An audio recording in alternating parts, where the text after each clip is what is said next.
Joining us now on BYU Sports Nation, making his debut in Studio B, is Jacob Ence of BYU Soccer. Jake, welcome to the show. Nice to be here. Thank you for having me. Jeremy and I were just discussing the Mexico upset over Germany and trying to quantify and qualify how much of an upset that was.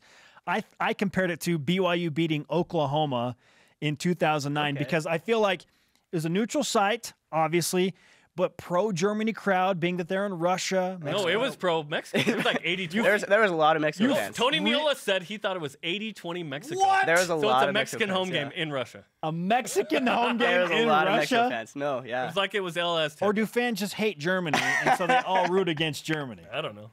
Regardless, I think it was 09 BYU over Oklahoma. How much of an upset do you view that as? It's a huge upset. I mean, of course, Germany was like first in UEFA ranking, right? And then Mexico was 14th. So, I mean, you can gauge on that, but... Chicharito cried, man. Okay. He cried. Don't give me tears is your argument. Come on, here's man. the thing, though. You got to remember, in the 2010 World Cup, Spain lost their first game to Switzerland 1-0. So, I mean, Germany still has a chance. It's not like a huge upset.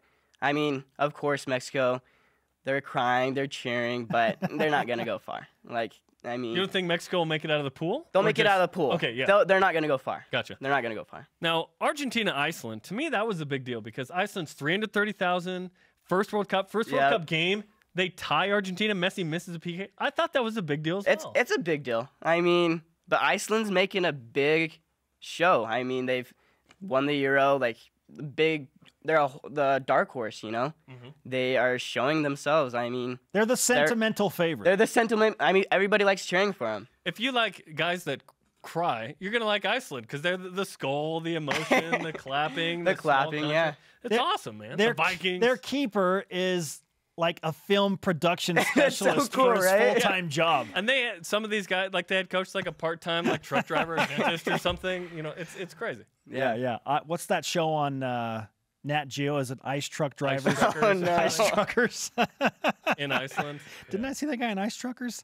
Who are you rooting for in the World Cup, Jake? So I'll be completely honest. I made a bracket with the team. I have Germany winning.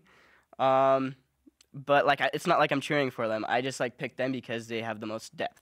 But I mean, I want Belgium. I want that dark horse to pull through and Belgium pull through. I mean, they're up 3-0 right now. They're dominating. Watching the game right now. So. Yeah.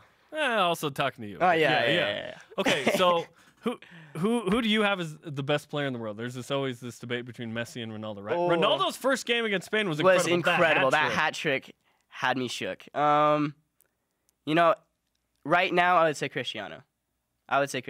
Because of that first game? Because of that first game. Lionel Messi did not play up to par. He hasn't really showed himself like that in other World Cups as well. I mean... Even though in the last World Cup they got to the final. Yes. Yeah, I mean, he led the team there, but they didn't win it. So, the last time the United States hosted the World Cup in 1994, it did wonders. Born, it right? did wonders for the sport. Wait, 1994? Wasn't here. No. 1996. The MLS was, you can make a huge argument that the MLS came about because of the World Cup and the growth of the sport.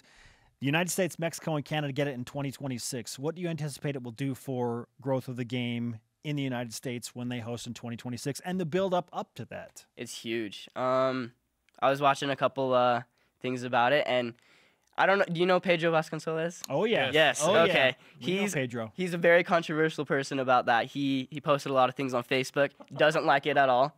But I think it's huge for the country, and it's huge for Canada as well. I mean, Canada doesn't have that much of a, a soccer brand? Right. Yeah. Their most famous soccer player is Steve Nash. You know what I mean? No, or Will Johnson, who played for RSL for a couple years. But, yeah, I mean, it's huge, and it's huge for the world as well. I mean, you look up how many people are going to the World Cup or bought tickets to the World Cup in Russia. United States is number 2. There's Russia and then the United States. Isn't that interesting, even though the United States is not in it? Yeah. That's crazy. So... I was disappointed Salt Lake wasn't one of the cities involved, but yeah, we'll have to find another city. Denver. Okay, tell us about BYU. So you guys used to play in the Premier Development League during the summer. Got out of that, you played club, and you won the national title in the fall. How satisfying has that been to not only win that, but now you have the summer off? Right. Now we have the summer off. We can take a break. Still like running and stuff, keeping fit. But I mean, getting straight into the club and winning the national championship. That was fun. Do you expect to win it again this fall? fall? no doubt. What was it easy? Because the PDL was really hard. So I mean, the competition wasn't what we expected, as higher as we expected. But I mean, there were a couple good teams in the national championship. I'll give them that. But it was a lot easier than PDL, for sure. For sure. What's the next step for a program that wins the national title in the first year upon returning to club-level NCAA soccer? 2. We get 2 national championships. Go back-to-back. Yeah, back-to-back, of course. Okay. Well, let's give you some BYU Sports Nation karma. And we'd like your signature. For the approaching season. Okay. Yeah. Okay? Sounds good. So if you don't mind, give us your John Hancock on the stretch Y flag. Sign that flag. Make it legible so later we're like, oh, yeah, that was Jake Ence. So right now I'm like, I don't know who most of these people are. A bunch of doctors, apparently. Jake Ence of BYU men's soccer.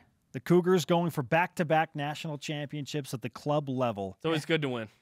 Yeah. Also dropping some World Cup knowledge. Oh, yeah. He was our World Cup expert. He came in and shared some nuggets of knowledge. Fantastic. We should have rolled out our official World Cup music while we did that. Ooh. Next time. Next time. Well, Jake, nice job, man. Yeah, good to have you. Thanks for coming on. Thank you.